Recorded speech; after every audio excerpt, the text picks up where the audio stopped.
Hey, let me ask you something. Okay. Missing socks. So when you hear about people tripping and what do you think that is that your brain is accessing? There's some sort of like a false sensory input that's going on there. I don't think your brain is accessing a real realm that we can't otherwise access. What we've done instead is we've altered your brain to get false input. Okay. Yeah. Which, look, if it's a good time and it doesn't hurt anyone, do it. Do it. Like enjoy your life. Like I'm not judging. I'm just saying there's no scientific discoveries happening here. This is just fun. This is doing drugs, guys. You're doing drugs.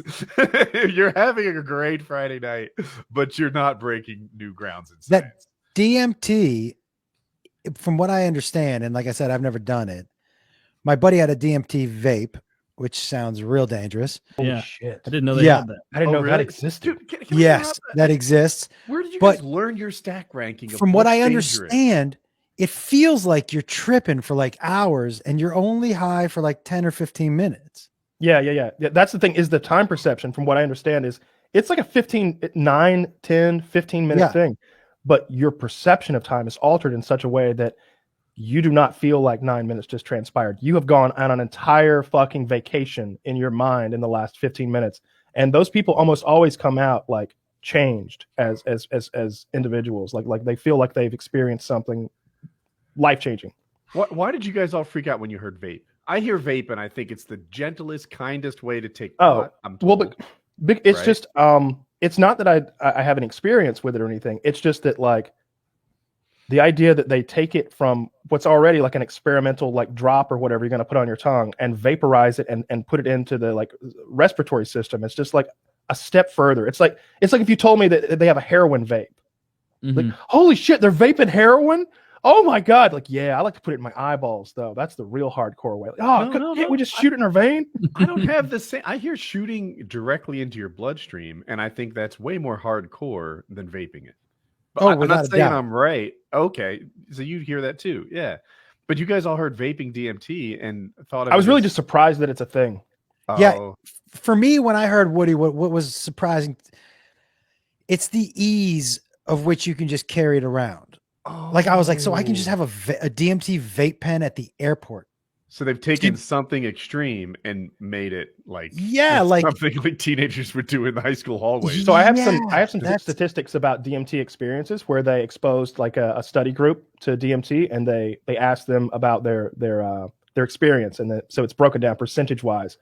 Apparently, most people said that the beings that they encountered were not hallucinations. About 3, of course, these are people on DMT, right? But still, it gives you an idea of what you're perceiving on DMT. About 3/4 of respondents said that they believe the beings were real, but that they exist in some kind of different dimension or reality, and only 9% said the being existed completely within myself. So like 1 in 10 people like agree with like the idea that I just saw some shit because I was on some drugs. That's interesting. The 81% said that they found the encounter to be realer than reality. They felt like this was a more real version of existence than what real life, quote unquote, feels like.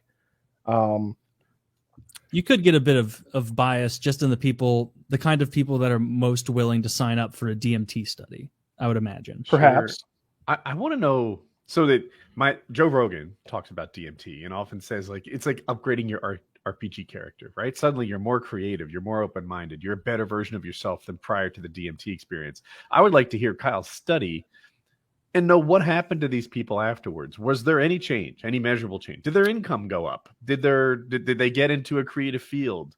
Or are they just literally the same dude they were before? The encounters were often followed by lasting changes in well-being and beliefs. About 1/4 of respondents said that they were atheists before the encounter, but only 10% said they were afterwards.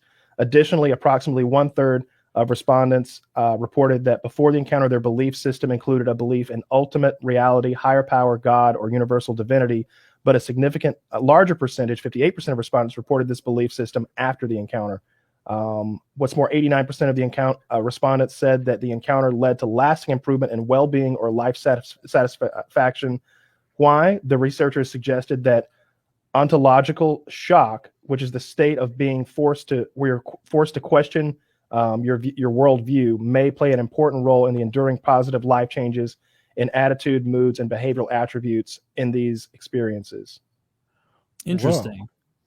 So no, there's not some sliding scale of like income or anything, but it seems that the people who have done it by an overwhelming percentage believe their life is improved. And they started believing in imaginary things. I don't think so. I think the way it's been explained to me with mushrooms, and it's just hallucinogenics in general, and the way it is for mushrooms for me was almost like it just unlocked a part of my brain. It was like, you know, like when you play a video game and you're like, did I unlock that level? Like I've never seen this before. And so for me, mushrooms, it did that, but they say that DMT takes it to a completely different level. And I definitely want to try it, because the one thing I will say about DMT as opposed to mushrooms or acid, I very rarely have heard of anybody say I've had a bad trip. Oh, but mushroom people do? Oh yeah. Yeah. It happens. Kyle just told you about it. Yeah, I guess. You know. Yeah. My friends say it's set and setting. And I don't know why they don't say mindset and setting, because that's what it means. But yeah, you know, where you're taking because they're it, high. Okay. where are you taking it? Like the setting that you're, you know, who you're taking it with, and the mindset going into it is. So you don't want to like go on a trip to Walmart to pick up carrots or anything?